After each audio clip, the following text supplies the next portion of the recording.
One of the critical ideas in the neoclassical model is factor intensity. This is a way to compare the use of capital and labor across two industries, and will be a very important basis of a couple of things that we'll be looking at. One, the Heckscher-Ohlin framework, and also the Stoepler-Samuelson framework. Heckscher-Ohlin is about predicting the patterns of trade, and Stoepler-Samuelson is about the internal impact on the standards of living of different groups of people as a consequence of trade. So it's a critical part to both of those stories. So it's really a definition. When I talk about a good being capital intensive in this course, that's going to mean that if you look at the capital labor ratio used in industry X, okay, so this is the amount of capital compared to the amount of labor used in industry X, that exceeds the capital labor ratio in the Y industry. When they both face the same cost for labor and capital, then we say X is capital intensive. This is another way of saying that good Y is labor intensive.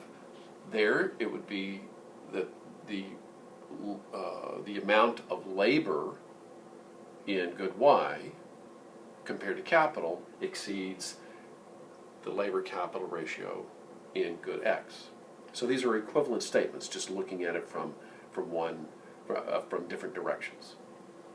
So throughout what we're doing, I'm always going to assume that X is the capital intensive good in every example that we go forward with. So how do we depict that graphically?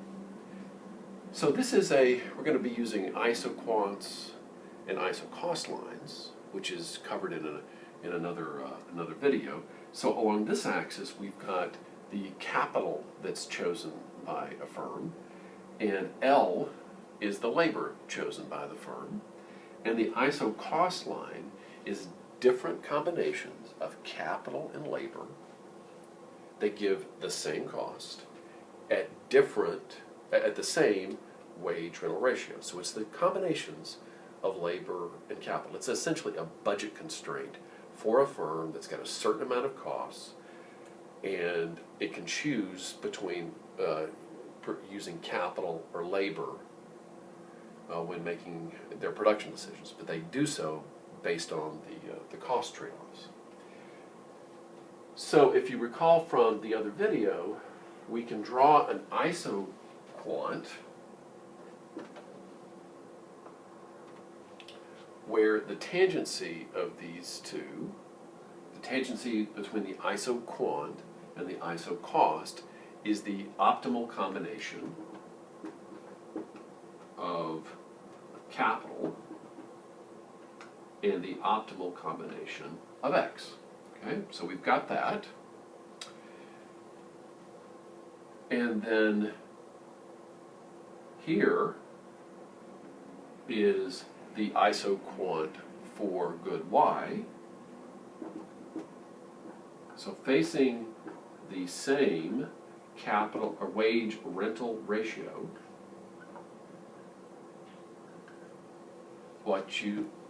and I know that it's the same wage rental ratio because this angle gives you the slope of the isocost line is equal to the wage rental ratio. So they're facing the same relative cost of labor and capital.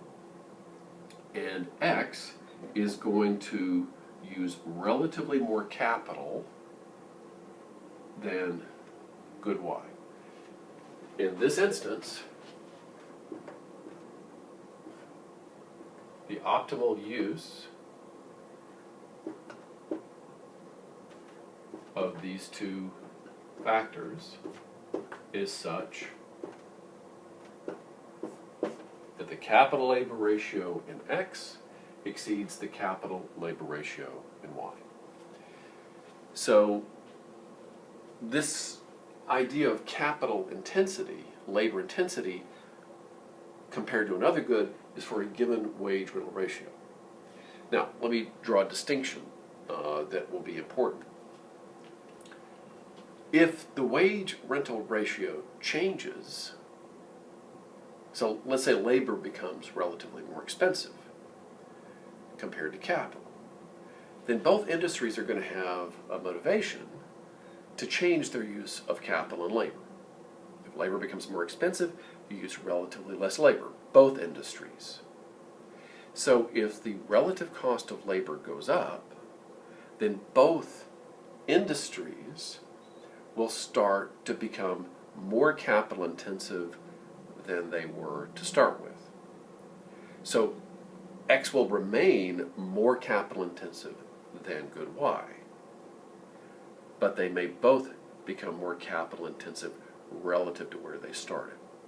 So when we talk about a good being a capital intensive product, it's this comparison across industries, but they will both change their capital or labor intensity in response to changes in the cost of the inputs, which is going to be an important part of the story going forward when we talk about Hexrolene and the Stoper-Samuelson result.